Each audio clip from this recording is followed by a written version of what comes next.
اللہ کریم فرماتے ہیں اِذَا جَاءَكَ الَّذِينَ يُؤْمِنُونَ بِآيَاتِنَا فَقُلْ سَلَامٌ عَلَيْكُمْ۔ ایک کام تیرے ذمے میرا پیغمبر کہ جب آئیں آپ کی مجلس میں ابو بکر آ جائیں، عمر فاروق آ جائیں، عثمان غنی آ جائیں، علی حیدر کرار آ جائیں، صہیب سلمان آ جائیں، امیر معاویہ آ جائیں، میرا پیغمبر یہ کس لیے یہ مانا کر رہا ہوں کہ اللہ نے کسی خاص طبقے کی تعین نہیں فرمائی، بلکہ اللہ فرماتے ہیں الذین یؤمنون بآیاتنا۔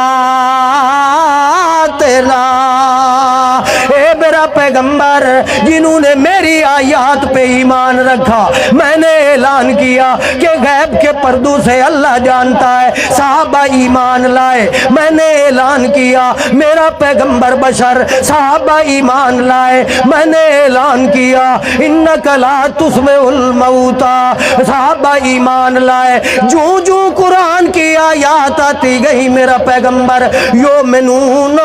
یؤمنون، بچے قربان کیے پر یؤمنون، وطن چھوڑ دیے پر یؤمنون، جنگ میں شریک ہو گئے یؤمنون، حالات برداشت کیے یؤمنون، بھوک اللہ اللہ فقر و فاقے سہتے رہے یؤمنون، الذین یؤمنون بآیاتنا۔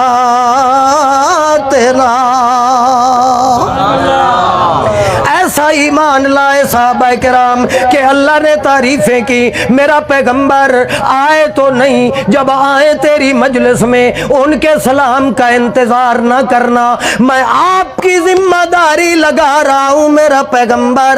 آپ کے ذمہ ہے کہ جب آئے ابو بکر اور ان کی جماعت، میں اللہ حکم کرتا ہوں کہ میرا پیغمبر ان کا استقبال کرنا۔ سلام کہنے کا مطلب کیا ہے؟ میرا پیغمبر ان کا استقبال کرنا۔